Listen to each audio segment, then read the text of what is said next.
प्रभू येशू ख्रिस्ताचे स्वर्गरोहण. The ascension of our Lord Jesus Christ. प्रभू येशू ख्रिस्त आपल्या शिष्यांदेखत वर स्वर्गात घेतला गेला आणि शिष्यांची नजर वर असताना शिष्यांना देवदूताने सांगितलं की तुम्ही गलिलात जाऊन प्रभूची घोषणा करा, वर स्वर्गाकडे बघत बसू नका. होय माझ्या प्रिय बंधू भगिनीनो, प्रभू येशू ख्रिस्ताचं स्वर्गरोहण म्हणजे प्रभू येशू ख्रिस्ताची अनुपस्थिती नाही. The ascension of our Lord Jesus Christ is not the absence of Jesus on the earth, but the triumph of Jesus. प्रभू येशू ख्रिस्ताचं स्वर्गरोहण हा जणू काही त्याचा विजय आहे. तो आपल्या पित्याच्या उजव्याकडे जणू काही राजासनावर बसला आहे आणि तो आपल्या सर्वांना जणू काही आशेचं जीवन जगण्यासाठी प्रेरणा देत आहे. आणि म्हणून प्रभू येशू ख्रिस्ताचं स्वर्गरोहण आपल्याला शिकवत आहे की प्रभू येशू ख्रिस्ताचं स्वर्गरोहण म्हणजे तो जो राजांचा राजा म्हणून त्याला जणू काही अभिषिक्त करण्यात आले. आपण दुःख सहनामध्ये पाहतो की प्रभू येशू ख्रिस्ताची जणू काही विटंबना केली, त्याला फटके मारले, त्याला जीवे मारले, मात्र तो पुनरुत्थित झाला आणि स्वर्गरोहणाद्वारे तो सर्वात उच्च स्थानी पोचलेला आहे. आणि त्याद्वारे त्यांनी आपल्याला मानवांना एक सुंदर अशी आशा दिली आहे की आपलं जीवन जगत असताना आपल्याही जीवनामध्ये दुःख यातना येऊ शकतात, मात्र आपण जर विश्वासाने जीवन जगले तर निश्चितच आपलं देखील अशाच प्रकारे तारण होऊ शकते. आणि त्या तारणासाठी आपल्याला परमेश्वर बोलावत आहे. हीच प्रभू येशू ख्रिस्ताची आपल्याला शिकवण आहे. संत अगस्टीन आपल्याला सांगतात, the ascension of the Lord teaches us that is our destiny. आपलं ध्येय हे स्वर्गीय आहे आणि म्हणून कबर हे आपलं अंतिम ध्येय नाही, तर स्वर्ग हे आपलं अंतिम ध्येय आहे. आणि त्या स्वर्गीय राज्यासाठी आपण श्रम घेतले पाहिजेत, आपण प्रयत्न केले पाहिजेत. आणि जेव्हा आपण स्वर्गीय राज्यासाठी श्रम घेतो, परिश्रम करतो, तेव्हा निश्चितच आपण स्वर्गरोहणाचा अनुभव आपल्या जीवनामध्ये घेत असतो. स्वर्गरोहणाचा दुसरा संदेश जो आपल्याला दिलेला आहे तो म्हणजे आशेचा संदेश. स्वर्गरोहण आपल्याला निराशेमध्ये जीवन जगण्यासाठी प्रवृत्त करत नाही, तर आपल्या जीवनातील अडचणीवर मात करून आपण स्वर्गाकडे म्हणजेच वर आकाशाकडे दृष्टी लावावी. म्हणजेच आपलं ध्येय जे आहे ते गाठण्यासाठी आपण प्रयत्नशील असावीत म्हणून आपल्याला शिकवण देत आहे. आणि म्हणून आपण सतत प्रयत्नशील असले पाहिजेत.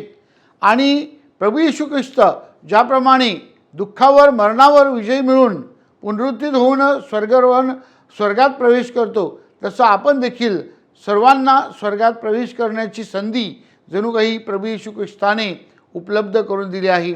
आणि म्हणून त्यासाठी आपण प्रयत्न करायचे आहेत. स्वर्गरोहणाचा आणखीन एक सुंदर संदेश म्हणजे स्वर्गरोहण आपल्याला शांत राहण्यासाठी किंवा गप्प बसण्यासाठी किंवा आता पूर्ण झाले आहे असं सांगत नाही, तर स्वर्गरोहण आपल्याला शिकवते की प्रभू येशू ख्रिस्त स्वर्गांतून जणू काही आपल्यासाठी एक मध्यस्थी आहे असं इब्रू लोकास लिहिलेल्या पत्रामध्ये अध्याय 7 ओवी 25 मध्ये सांगितलेलं आहे. म्हणजेच तो आपल्यासाठी स्वर्गामध्ये मध्यस्थी करत आहे, तो कार्यशील आहे आणि तो आपल्यामध्ये मानवामध्ये अजूनही जणू काही नजर ठेवून आहे. आणि म्हणून आपण देखील आपण लक्षात ठेवायचं आहे की ख्रिस्त सभा ह्याला प्रभू येशू ख्रिस्ताने प्रेषितांना सांगितल्याप्रमाणे जा आणि सर्व राष्ट्रांना माझा संदेश द्या. म्हणजेच ख्रिस्ताची जी शिकवण आहे, ख्रिस्ताची जी मूल्य आहेत, शुभवर्तमानाची जी तत्त्व आहेत ती पाळण्यासाठी आणि ती पसरविण्यासाठी आपण सर्वांनी प्रयत्न केले पाहिजेत. प्रभू येशू ख्रिस्ताचा दयेचा, करुणेचा, क्षमेचा, प्रेमाचा संदेश आज जगामध्ये फार महत्त्वाचा आहे आणि तो पसरविण्यासाठी आपण सतत प्रयत्न केले पाहिजेत. आपल्या जीवनाद्वारे, आपल्या बोलण्याद्वारे, आपल्या वागण्याद्वारे आपण ख्रिस्ताचा संदेश पुढे नेण्यासाठी प्रभू येशू ख्रिस्त आपल्याला सांगत आहे, जा आणि सर्व राष्ट्रांना माझा संदेश द्या. माझ्या प्रिय बंधू भगिनींनो, पुनरुत्थानाचा आणखीन एक सुंदर असा संदेश म्हणजे प्रभू येशू ख्रिस्त आपल्याला आपलं ध्येय काय आहे त्या ध्येयाविषयी बोध करत आहे आणि आपण हे ध्येय मिळवण्यासाठी कशा प्रकारे जीवन जगायला पाहिजे त्याविषयी बोध करत आहे. प्रभू येशू ख्रिस्त आपल्याला सांगतो की आपण पापापासून दूर राहायला पाहिजेत. पापाच्या वर आपण जेव्हा जीवन जगण्याचा प्रयत्न करतो, म्हणजेच पापमुक्त जीवन जगण्याचा आपण प्रयत्न करतो, तेव्हा निश्चितच स्वर्गारोहणाच्या वाटचालीमध्ये आपण प्रवास करीत असतो. जेव्हा आपण निराश न होता आशेचं जीवन जगण्याचा प्रयत्न करतो आणि येणाऱ्या समस्येवर मात करण्यासाठी आपल्या हृदयाची तयारी करतो आणि हृदयांतून एकमेकांना क्षमा करतो, एकमेकावर दया दाखवतो, तेव्हा आपण स्वर्गारोहणाचा अनुभव घेण्यासाठी प्रयत्न करीत असतो. अशा प्रकारे प्रभू येशू ख्रिस्त या स्वर्गारोहणाच्या सणाद्वारे आपल्याला सुंदर अशी शिकवण देत आहे की आपण मिशनरी आहोत आणि हे प्रभू येशू ख्रिस्ताचं मिशन कार्य पुढे नेण्यासाठी आपण सतत प्रयत्न केले पाहिजेत. प्रिय बंधू भगिनींनो, प्रभू येशू ख्रिस्ताच्या स्वर्गारोहणानंतर पवित्र मरिया ही प्रेषितांबरोबर राहिली. तिने प्रेषितांबरोबर प्रार्थना केली आणि त्या प्रार्थनेच्या वातावरणामध्ये त्यांना पेंटेकॉस्टचा अनुभव आला. पवित्र आत्मा त्यांच्यावर संचारला. हे जे दिवस आहेत हे पवित्र आत्म्याच्या नवीनाचे दिवस आहेत. पेंटेकॉस्टची आपण प्रतीक्षा करीत आहेत. पवित्र मरिया प्रेषितांप्रमाणे आपल्याबरोबर सोबत करत आहे. आपण आध्यात्मिक तयारी करून पेंटेकॉस्टचा अनुभव घेण्याचा प्रयत्न करूया.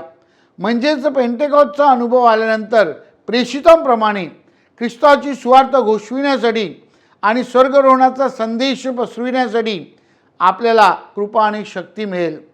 प्रेषितांप्रमाणे आपण खऱ्या अर्थाने ख्रिस्ताचे शिष्य बनावेत आणि ख्रिस्ताची शिकवण, ख्रिस्ताची साक्ष आपल्या जीवनाद्वारे द्यावी. म्हणून आजच्या दिवशी विशेष प्रार्थना करूया. स्वर्गारोहण हे आपलं ध्येय आहे. स्वर्गीय राज्य हे आपलं जणू काही वैभव आहे. त्यासाठी आपण प्रयत्न करावेत, त्यासाठी आपण वाटचाल करावी. म्हणून प्रभूकडे पवित्र आत्म्याची शक्ती आणि सामर्थ्य मागूया.